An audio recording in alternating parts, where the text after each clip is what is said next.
porque nós não somos dignos, porque nós não somos dignos, nós não éramos dignos. Nós não éramos, porque nós não somos. E aí depois a gente tem que resolver um monte de problema. Porque se eu não sou digno, isso daqui já é de mim mesmo, não tem jeito, não tem o que fazer. Então se eu pecar ou não pecar, não faz diferença, eu não sou digno mesmo. Concorda comigo? Se eu pecar ou não pecar, se eu andar certo ou andar errado, não faz diferença, eu não sou digno de qualquer maneira, então para que eu vou fazer o certo? Para que eu vou fazer o certo se eu já sou errado? Se eu enquanto errado, quero fazer o certo, eu estou indo contra a minha natureza. Não é assim que a nossa mente vai funcionar automaticamente? Pô, então, aí a gente usa a Bíblia para poder fundamentar. É duro recalcitrar contra os aguilhões. Então eu vou me entregar de vez.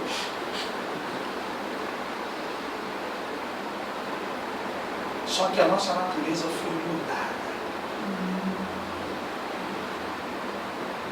A natureza que era de pecado foi mudada. Se a gente pegasse os textos que a gente conhece de cor e a gente refletisse com profundidade dele, muita coisa ia ser mais fácil para a nossa vida. Quando eu declaro que aquele que está em Cristo é nova criatura, pensa, é nova criatura, é novo. O que é novo? Como que algo novo pode carregar coisas velhas? Imagina, você tem um carro velho, aí o carro está lá, cheio de plastique, né? Aqueles podres, né? Do epóxi, para-choque pintado. Aí você, não, tem que comprar um carro novo, zero. Carro novo. Aí você vai lá na concessionária, quero um carro novo. Compra um carro novo. Mas dá para passar essa ferrugem do carro novo? Tem como? Eu quero um carro novo com ferrugem. Quero esse amassadinho aqui, mostra. Tá, a tranca não fechando direito, tem que abrir a porta só por fora. Eu quero um carro 0 km assim. Faz sentido? Então por que a nossa nova vida tem que vir carregando um monte de coisa que é velha? Faz sentido? Então pronto, qual é a dificuldade?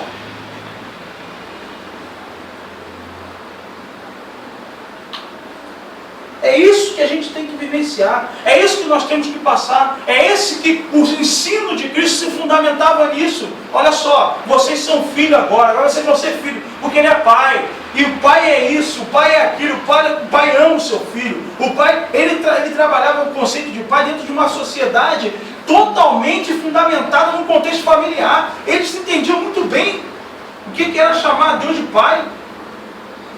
O pai era o provedor, o pai era o protetor, o pai era o guardador do lar, o pai, ele era o que auxiliava os seus filhos. Era por isso que os fariseus falavam tanta raiva. Claro. Esse conceito de pai mesmo. Porque eles não aceitavam isso. O Deus e a Vé se chamavam de pai. O cara maluquinho apareceu em ontem, está dizendo que Deus é o pai dele. Então, tá doido. Por isso que Jesus ensinava, e nós devemos ensinar quem nós somos, porque somos o resultado de quem é o nosso Pai, nós somos filhos. Temos que saber quem nós somos filhos, os filhos são herdeiros, os filhos têm direitos, os filhos têm livre acesso ao Pai.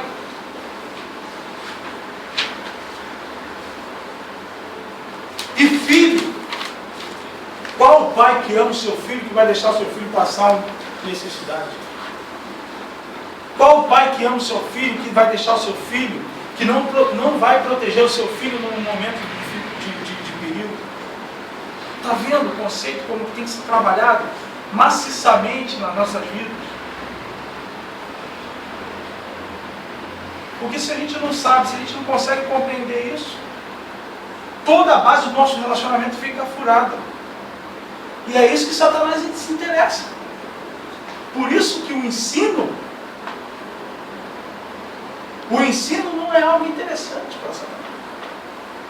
Porque o ensino é libertador. O ensino muda. O ensino traz luz àquilo que está obscuro. O ensino traz a realidade daquilo que a gente não enxerga de maneira tão palpável. E por isso que é importante também nós ensinarmos quem é o nosso inimigo. Não para que as pessoas tenham medo dele, mas para que as pessoas saibam que ele já foi derrotado. Para que as pessoas saibam qual é a posição dele e qual é a sua posição. Está vendo a construção? Quem é o pai? Quem somos enquanto filhos?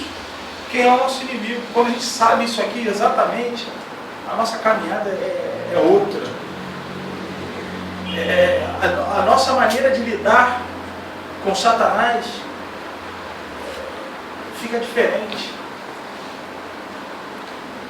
Fica diferente. Isso realmente é algo importante. E aí uma observação que isso não deve ser feito no primeiro momento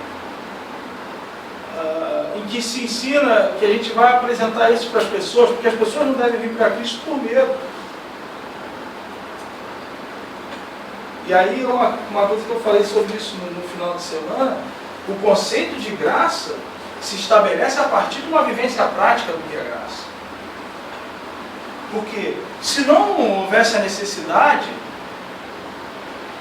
da graça e dessa compreensão, Deus não precisava enviar Jesus, Deus não precisava sacrificar o seu próprio filho. Simplesmente ele abria uma fenda no chão e falava assim, ali é o inferno. É eu ou o capiroto lá. Só te pega. Seria muito mais fácil, né? Só que a essencialidade da graça está em fazer com que aqueles que se aproximem de Deus se aproximem pelo amor dele por nós e não pelo medo,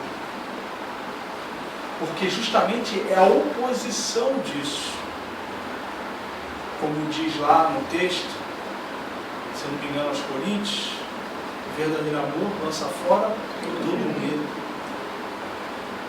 Então, e o medo não faz parte dos atributos de Deus. O medo está, não coaduna com os atributos de Deus. Não fecha. Medo é atributo de coisa ruim, do rubro, do cinzento. Tramulhão. Medo é a arma dele. E isso é a arma dele, não interessa a nós. Não interessa a nós. E aí a gente ensina como adorar a Deus. A partir de tudo isso a gente tem condições de ensinar as pessoas como elas devem adorar a Deus. Tudo isso a gente vê, tudo isso a gente consegue enxergar a partir do ministério de Cristo. Depois você faz o exercício lá, começa a ler os evangelhos e a ler sobre o ministério de Jesus e tente identificar esses quatro pontos aqui dentro do ministério de Cristo. Depois vocês façam esse exercício. Identifique esses 4 pontos. Jesus ensinando quem é o Pai, tá? Anota aí, depois vocês tragam para mim o texto, onde fala assim,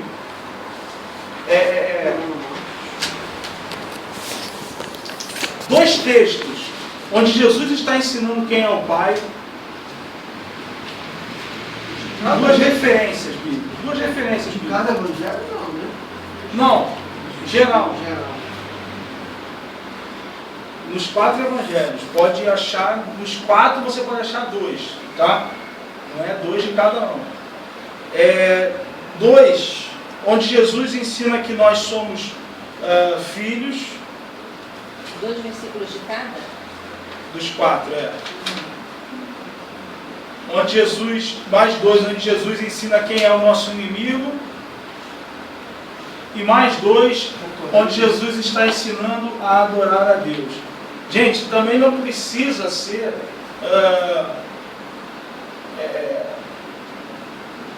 não precisa ser um texto que tenha exatamente as palavras, né? Conceito. Entendeu? O conceito, exatamente. Você vai entender bem isso aí. Pode anotar até mesmo na sua apostila para ficar legal. Depois, quando você voltar a ela.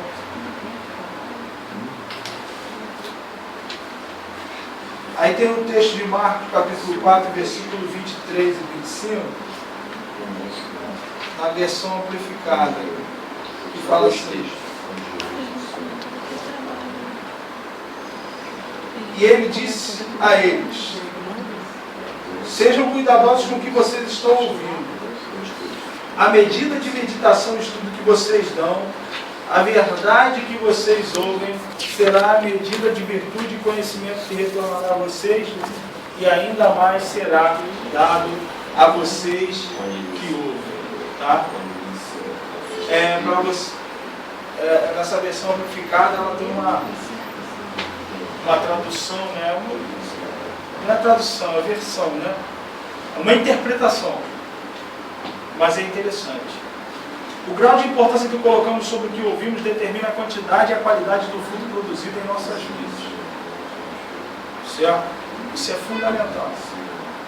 Às vezes a gente fica vendo, não, isso daqui não está produzindo, não produz porque você não está dando ouvidos, você não está dando a importância necessária para que aquilo produza fruto. É o que a gente estava falando aqui no início. Você, aquela colocação que a gente fez, né? Sou pouco, sei pouco, mas o pouco que eu faço, no pouco que eu faço, eu me entrego por inteiro, eu me dou por inteiro. É isso aqui. É isso daqui. A importância, o grau de importância que você vai colocar sobre o que você ouviu, vai determinar a quantidade e a qualidade do fruto produzido em sua vida. Ou seja, você ouviu aquilo, deu uma importância, o tamanho da importância vai ser justamente um fator que vai determinar a qualidade e a quantidade do que aquilo vai produzir na sua vida. Então, se você ouve a palavra de Deus e ela passa pelo teu ouvido, poxa, legal, para esse momento foi legal. Vai dar fruto até onde você deu atenção àquilo. Agora, se você pega aquilo e toma para si e pratica, os frutos vão ser maiores. Os frutos vão ser melhores. Porque o grau de importância que você deu foi maior. Foi melhor. Certo? Marcos capítulo 4, versículo 21 e 25. Quando medimos a palavra de Deus com uma medida alta, ele nos traz muitíssimos frutos. Marcos 4, 21 a 25. Diz assim: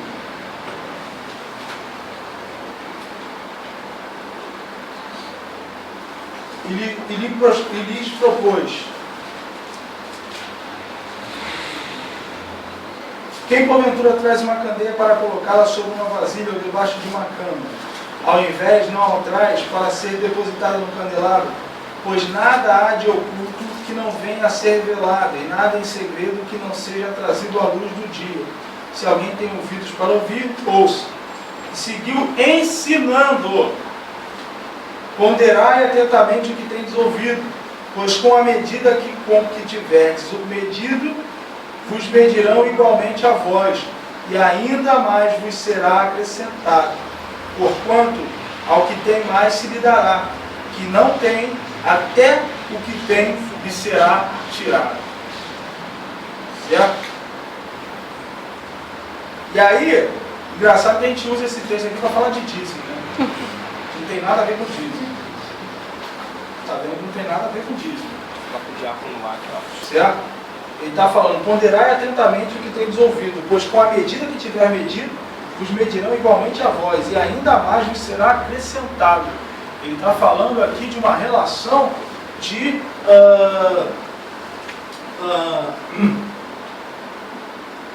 até mesmo sobre um olhar que nós temos a respeito das pessoas, no sentido até de qualificá-las. E aí, ele vai dizer o seguinte, ó, com o olhar que você medir, é o mesmo olhar que você vai ser medido.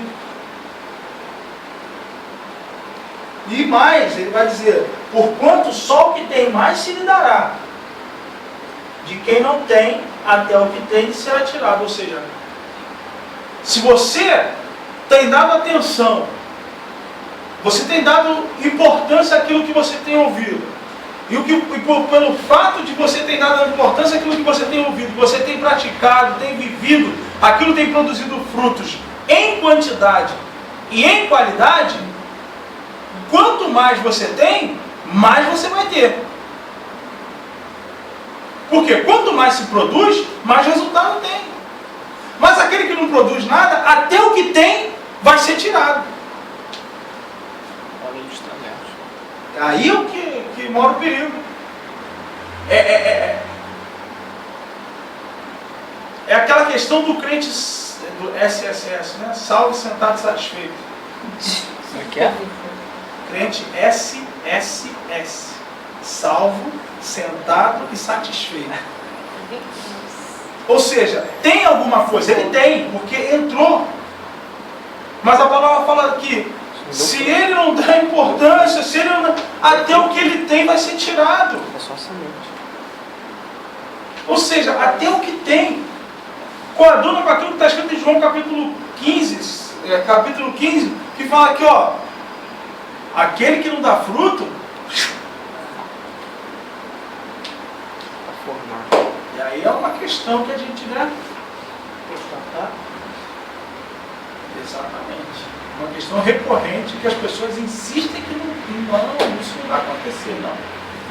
Então, o que está escrito aí?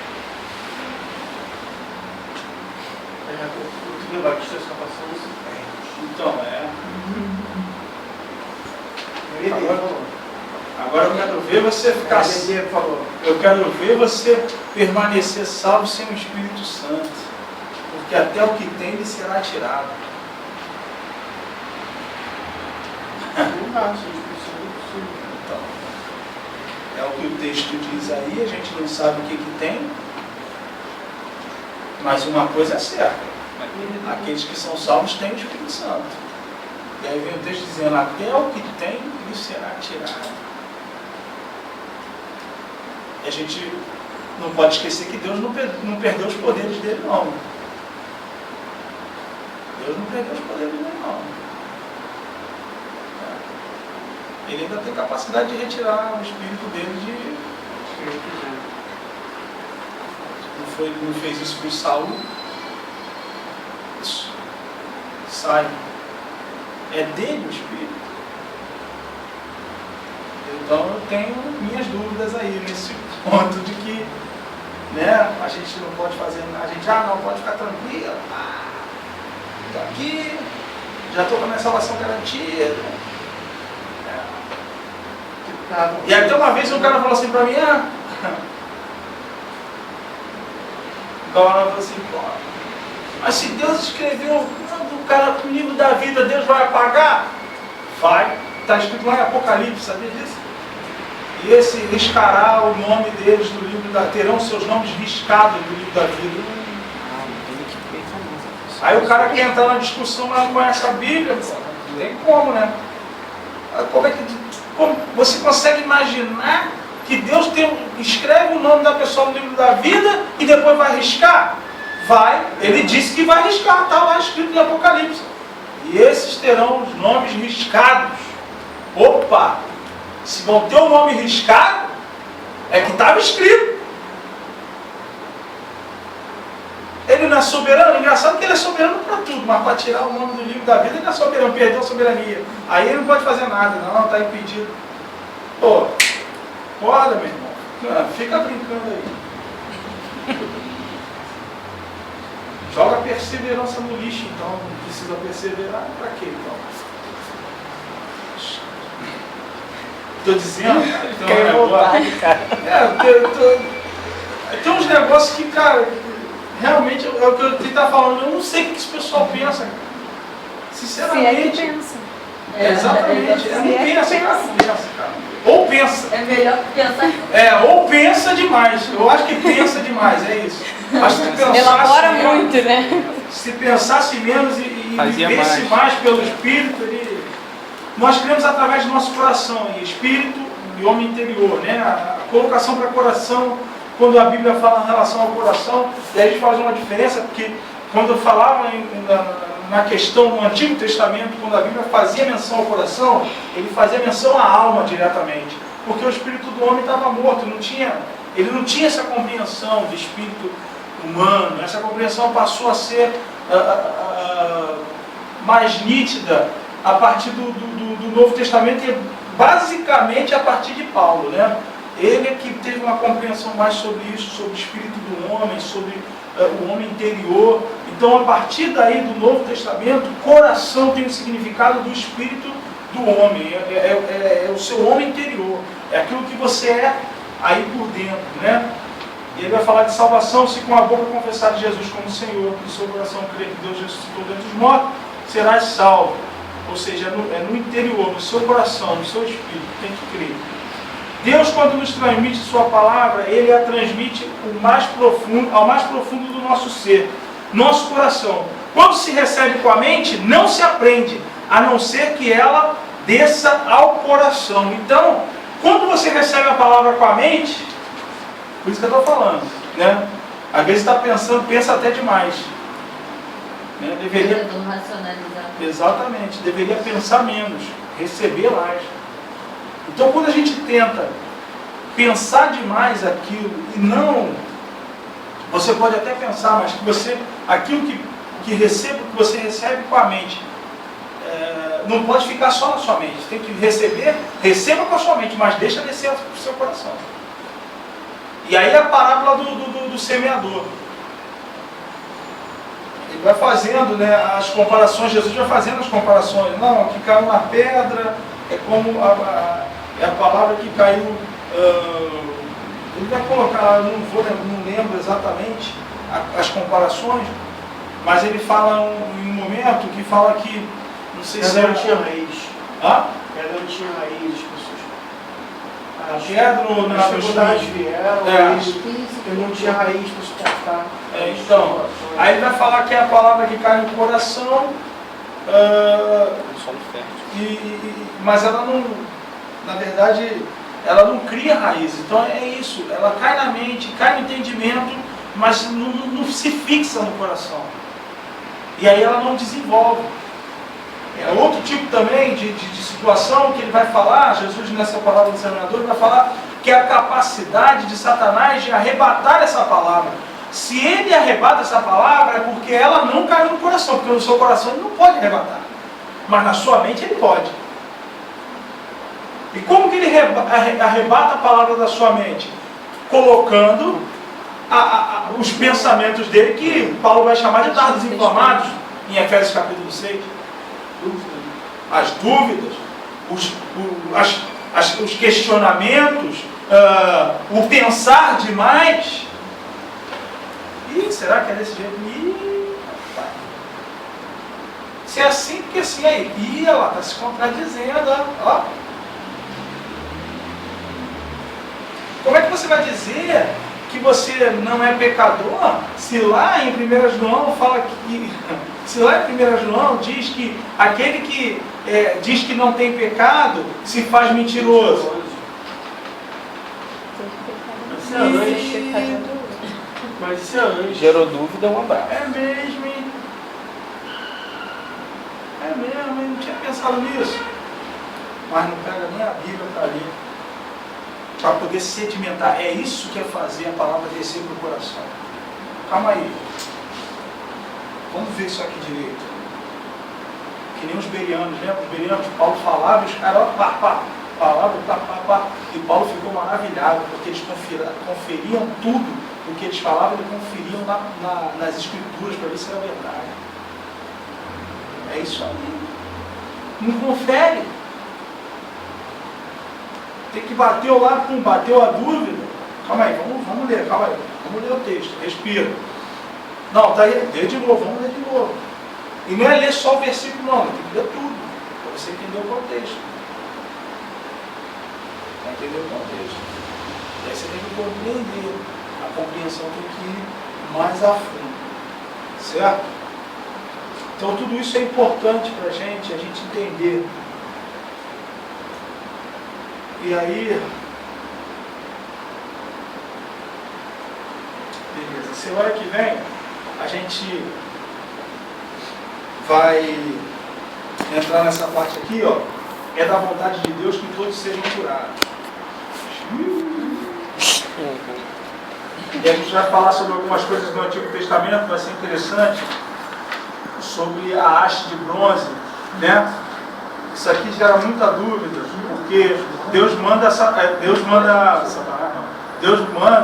Moisés levantar uma serpente no deserto, porque e a partir daquela serpente as pessoas olhavam e eram curadas, né? Logo serpente. E aí a gente associa serpente, Satanás, como é que pode? Olhando para Satanás e ser curado.